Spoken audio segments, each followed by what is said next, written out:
Jiro, dapat maging mas mapagmasid ka sa paligid mo. Mapagmasid naman ako eh. Kung hindi ako ganon, mahihirapan ako sa pagbabantay ko sa'yo. Hindi yun ang ibig kong sabihin.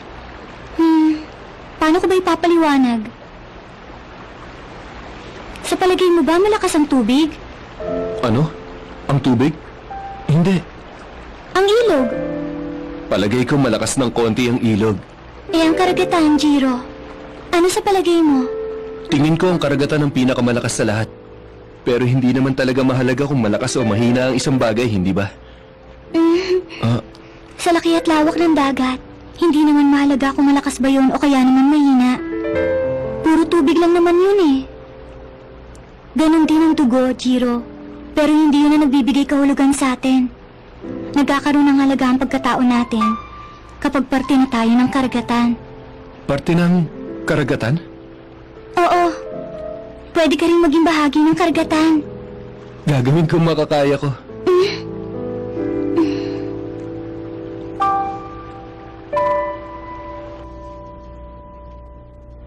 Silver Blade.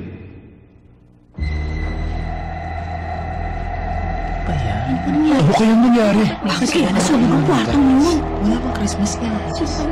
Mimi ko! Mabuti na lang. Ano ba sinasabi mong mabuti dyan? Napakaduwag talaga ng isang yun. Pero, tingnan nyo. Hindi ba ang kwarto ko lang ang nasusunog sa buong building? Palagi ko pa namang nilalait na ng apartment na to. Hindi ko alam na matibay palang pagkakagawa. Natutuwa tuloy ako ng sobra. Anong sinasabi mo? Huwag kang umiyak, Kotaro. Pero Kuya Jiro, nalulungkot ako. Hindi umiiyak si Mimi ko ngayon. Kaya wala kang karapatang umiyak dyan, Kotaro.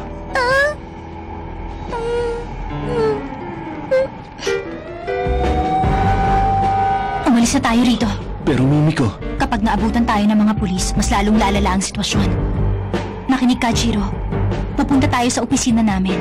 Kakausapin ko ang mga boss ko. Magpapaliwanag tayo sa kanila. Huwag ka mag-alala.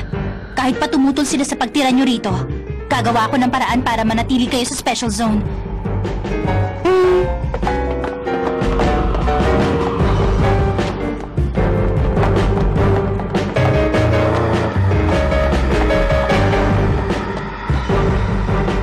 Kaya naman ngayon, August Weiser, ipapakita ko sa iyong totoong kahulugan ng pagiging isang Black Blood.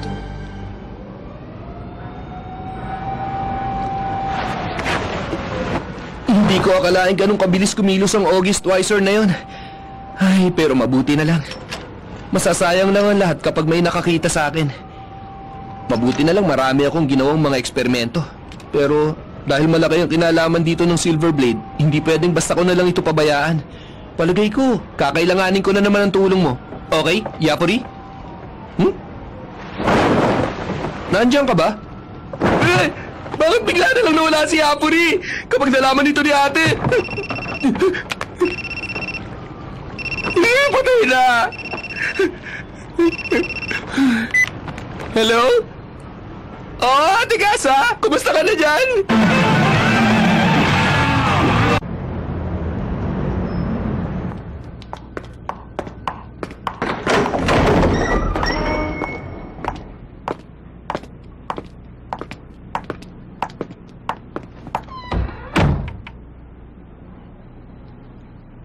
Salamat sa pagpunta. Kahit huwag ka na magpakilala. Mimiko Katsuragi. Alam namin na nangyari sa apartment mo. Ikinalulungkot ko ang nangyari pero masaya ako dahil ligtas ka. Maraming salamat po, President. Zhang, anong sinabi mo sa mga reporter? Sinabi namin sa kanila na sumingaw na gas ang dahilan. Sinabi rin namin na naglalakbay ngayon ang mga nakatira doon. Naniwala naman sila. Mimi ko, ikinalulungkot ko. Parte ng trabaho ng compromiser ang madami sa gulo. Mananahimik ka na lang ba dyan? Wala ka bang sasabihin? Kahangalan ng ginawa ng Silver Blade na pagbuhay sa kanya. Tama. Tumalon sa ilog si August Weiser. Sana tinapos na lang niya ang lokong yun. Wala naman siyang kwenta eh. Napakayabang mo talaga! Tumahimik ka. Hindi ko naman siya tauhan eh. Bahala siya. Ha! Ang importante, kailangan pagbayarin natin si August Weiser sa bagay na ginawa niya. Pero, pag-uusapan din natin ngayon, kung paano natin pipigilan mangyaring iba pang insidenteng tulad nito. Ikaw nang bahala. Sige.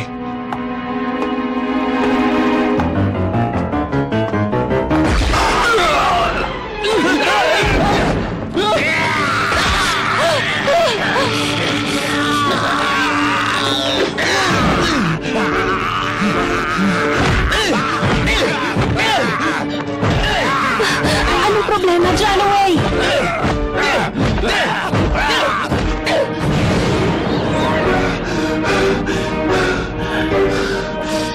Uy!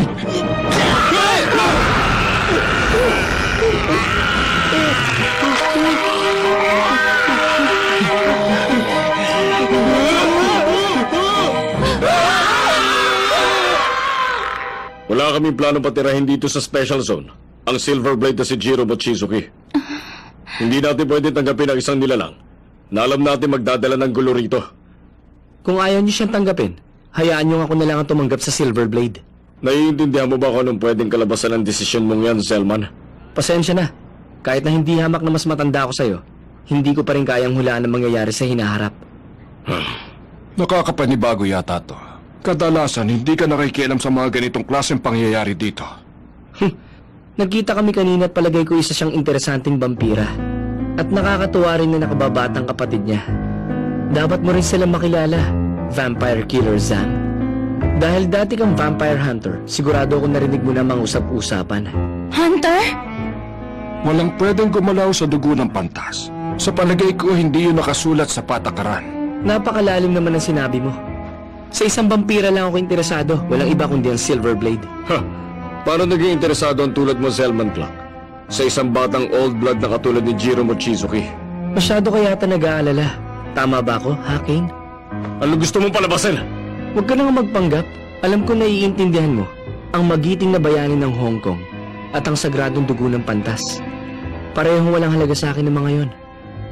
Pero ibang usapan na pag nagtangka siyang tapusin ang ninuno niya. Selman Clark! Tumahimik ka! Tumahimik ka!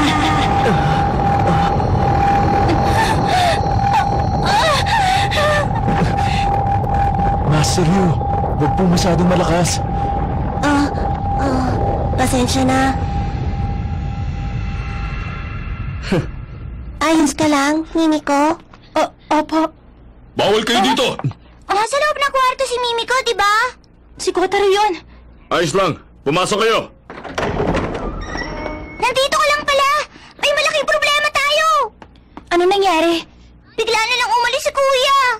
Alam mo ba kung saan siya nagpunta? Sabi niya meron siyang tuturuan ng leksyon. Nakangiti siya, pero nakakatakot ang mga mata niya. Aray! Akala ko siya lang ang nakakatuwa. Nakakatuwa rin pala ang kuya niya. Sabi na nga ba't gulo lang ang dala niya eh? Zhang, paki-alerto mo ang suppression team natin. Pakisabi na rin sa kanila, anti-old blood equipment ang dali nila. Naiintindihan ko. Sandali lang! Si Jiro ba ang target ng suppression team natin? Siyang gumagawa ng gulo rito, kaya dapat siyang pigilan. Pero siyang... Ang ikinatatakot namin, baka malaman ng buong mundo ang labanan ng mga Black Blood. Hindi yung pwede mangyari. Wala kaming pakialam kung mapatay nila ang isa't isa. Ang mahalaga, walang makaalam na Red Blood. Ano pang ginagawa mo? May isang vampirang gagawa ng gulo sa Special Zone. Di ba trabaho mo bilang compromiser ang ayusin ng ganitong klase ng gulo? Tulungan mo ang vampirang si Jiro Mochizuki. Sundan mo siya at pigilan mo siya sa gagawin niyang gulo. Isa itong utos, Mimiko. Tayo na, Kotaro! Pigilan natin ang kuya mo!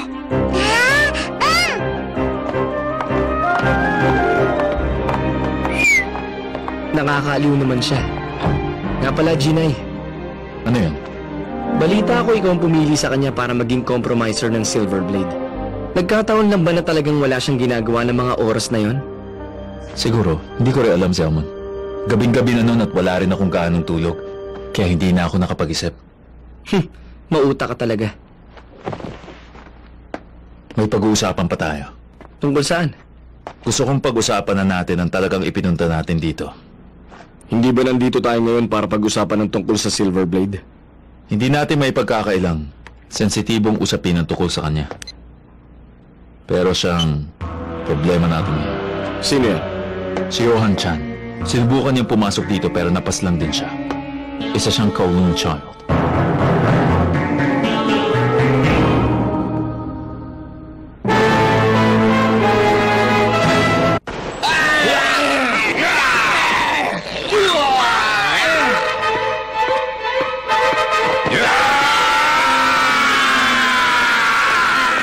Umalis kayo dyan!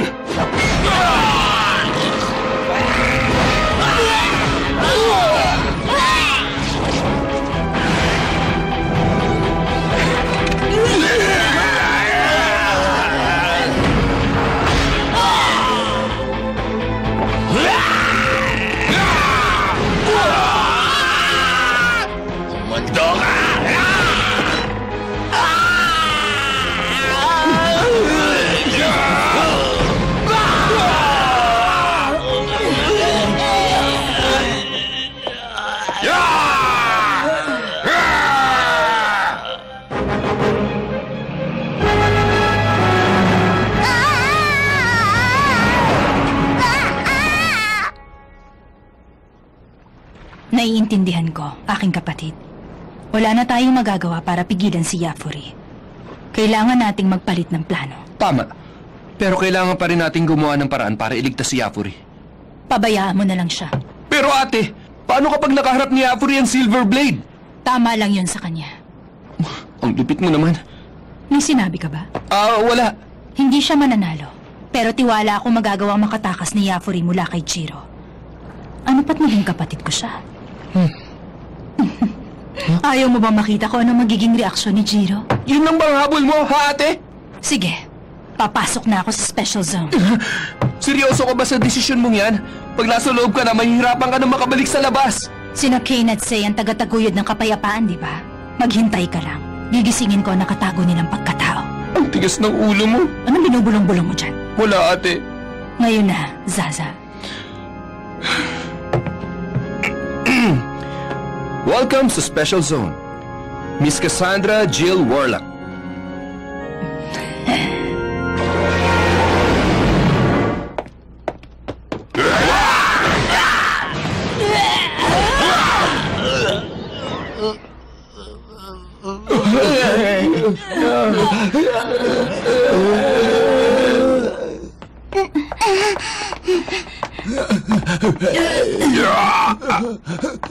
Kumusta, Mimiko? Jiro, nilabanan mo ba sila dahil sa nangyari sa apartment? Hindi mo na kailangan magpasalamat. Sira ka ba, Jiro? Bakit mo ginawa ang bagay na to? Dahil dito ginawa mo lang na mas malala ang sitwasyon mo. Sabihin mo, bakit mo to ginawa? Para turuan sila ng leksyon. Anong ibig mong sabihin? Ipinakita ko lang sa kanilang pwede mangyari sa kanila pag nilabanan nila ako. Hindi mo dapat ginawa yan! Nasa special zone ka ngayon! Habang nandito ka, hindi mo kailangan makipaglaban! Hindi rin naman ako sigurado kung magtatagal nga kami rito. Posible yon! Maniwala ka sa akin! Nangako ako sa'yo, hindi ba? Pero hindi niyan mababagong sitwasyon namin ni Kotaro. Sabihin na lang natin na namatay ka dahil sa naganap na pagsabog sa apartment mo kanina. Sigurado ikagagalit yun ng gusto ni Kane at Sei. Sa mga oras na to, malamang abo na si August at lahat ng mga tauhan niya. Magsisimula na matakot ang lahat ng mga lumalabag sa kasunduan at muling manunumbalik ang kapayapaan sa Special Zone. Masaya sana kung mangyayari yun. Sang-ayon ka ba sa sinabi ko? Mimiko, ayokong makitang mamatay ka dahil naging malapit ka sa amin. Humihingi ako ng paumanhin sa lahat ng ginawa kong gulo. Nangangako akong ito na ang huli. Iiwan na namin ngayon ang Special Zone. Hindi pwede.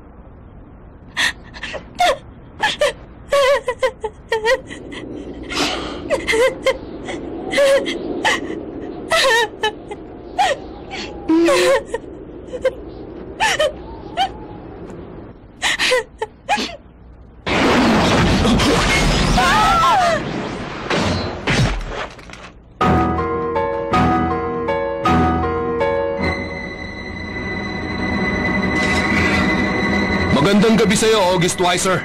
Pasensya na pero ang pangit ng naisip mong entrada. Matapos namin pag-aralan ng sitwasyon, napagdesisyonan namin may balak nga siya pumasok sa Special Zone.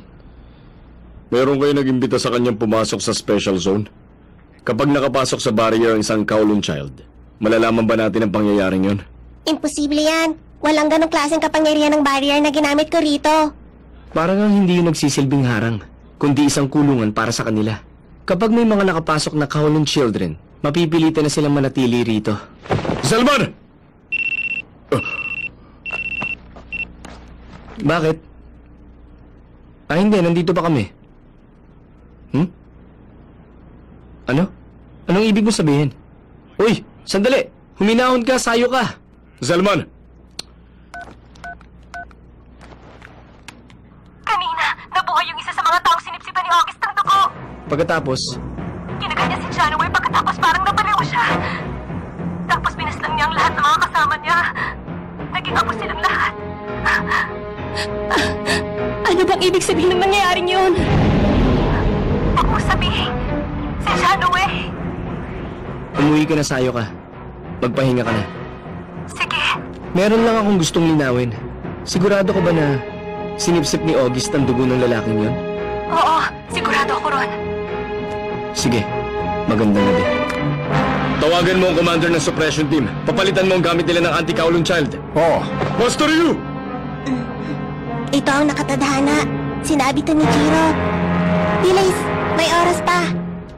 Ngayon ko lang naramdaman ang masarap na pakiramdam na to. Kahit nung naging vampira ako, hindi ko naramdaman ang ganitong klaseng kalayaan. Sumagot ka!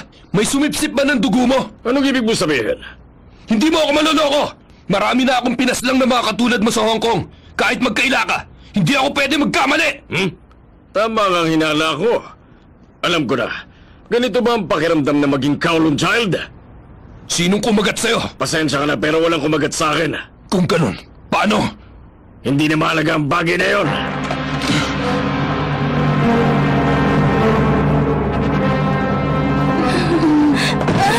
Mimiko, relax ka lang. Hindi magpapatalo si Kuya sa pipitsuging yun. Sigurado ka ba dyan? Pero alam mo, nanginginig ng konti mga tuhod ko ngayon. Parang may mangyayaring hindi maganda.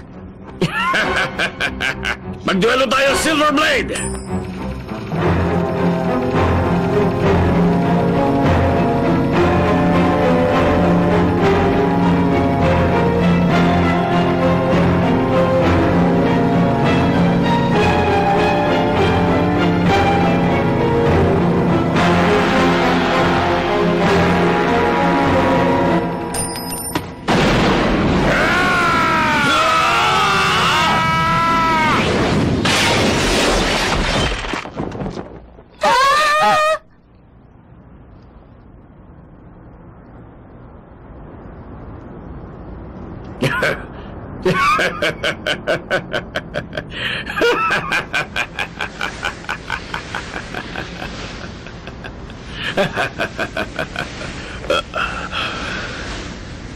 Kahanga, Silverblade. May masamang karanasan ako may kinalaman sa inyo.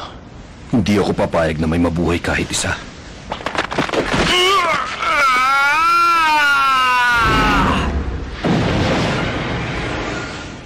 Napahanga mo rin ako sa pinakita mo. Hindi pa! Hindi pa ako tapos! Mali ka. Hanggang dito ka na lang.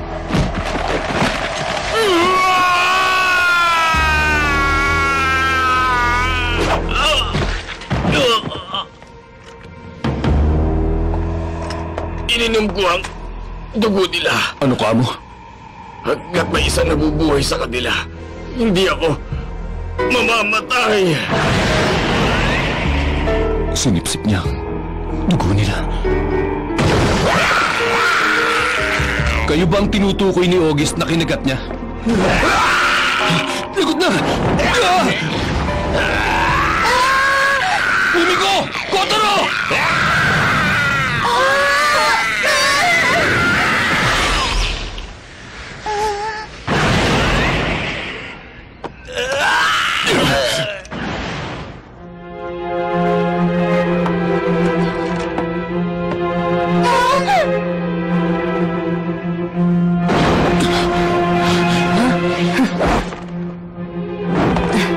Nahuli ako ng dating. Magpakilala ka. Ikinagagalak kitang makilala, Jiro Mochizuki. Tagapaslang ng vampira, bayani ng banal na digmaan, tagapagbantay ng isang old blood, ang sagrado at iginagalang na pantas na si Alice Eve. Isa kang Kowloon child, hindi ba? Isang direct descendant. Oo. Yafuri Chow ang pangalan ko, Silverblade. Noong banal na digmaan, kasabay ng ilang kalahi ko, natanggap ko ang halik ng kadiliman mula sa aming ama. Gusto ko ulit makita si Jiro. 10 taon nang sinasabi yun sa akin ng ate kong si Kasa.